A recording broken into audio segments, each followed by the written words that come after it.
నటులను అత్యున్నత స్థాయికి తీసుకెళ్తుందన్నారు మంత్రి వివేక్ వెంకటస్వామి. తమిళనాడు ఎన్నికల్లో విజయ్ గెలవడానికి అతని నటన ఉపయోగపడిందని తెలిపారు. హైదరాబాద్ రవీంద్ర భారతిలో యువ నాటకోత్సవ వేడుకల్లో పాల్గొన్నారు మంత్రి. యువ కళాకారులు ఈ నాటకోత్సవాలను సద్వినియోగం చేసుకోవాలని సూచించారు. నాటకాన్ని ప్రదర్శిస్తున్న యువతకు సీఎం రేవంత్ రెడ్డి నిధులు మంజూరు చేశారన్నారు మంత్రి వివేక్ వెంకటస్వామి. యువ నాటకోత్సవాల్లో కళాకారులు ప్రదర్శించిన నాటకాలు ప్రేక్షకులను ఆకట్టుకున్నాయి.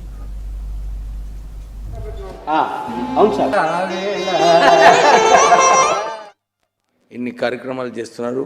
ఇప్పుడే చెప్పినట్టు యంగ్ ఆర్టిస్ట్కి ఒక ఆపర్చునిటీ, యంగ్ ఆర్టిస్ట్ని ఎంకరేజ్ చేయడం, ఇది తెలంగాణ ప్రభుత్వం ఉంది.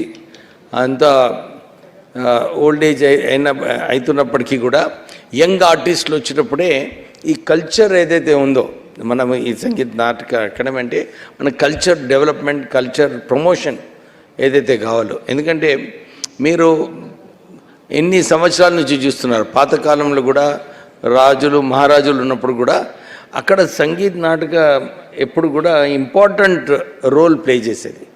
అండ్ సొసైటీలో కూడా ఇలాంటి సంగీత నాటక అకాడమీస్ ఉన్నప్పుడే ఒక క్యారెక్టర్ బిల్డింగ్లో కూడా ఒక ముఖ్యమైన పాత్ర ఈ కల్చర్ వేస్తుంది.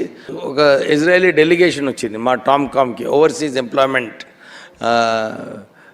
ఏదైతే ఏజెన్సీ ఉందో స్టేట్ గవర్నమెంట్ది, దాంట్లో మాట్లాడేటప్పుడు కూడా వారు కూడా ఇదే అన్నారు, సార్ మాకు ఇజ్రాయలీ కల్చర్ కావాలి, మా ఎవరైతే ఇక్కడి నుంచి బయటికి వెళ్తున్నారో వారికి కూడా మీరు కొంచెం కల్చర్ నేర్పించండి అని చెప్పి వాళ్ళందరూ కూడా కోరడం జరిగింది. నేను మొన్న జర్మనీ వెళ్ళినప్పుడు కూడా సేమ్ చాలామంది ఉన్నారు. సో త్రూ సంగీత్ అకాడమీ ఆ బ్రిడ్జ్ ఏదైతే ఉందో కామన్ మ్యాన్కి ప్రభుత్వానికి అందరికీ కూడా ఈ సంగీత ద్వారా మనం చేయొచ్చు.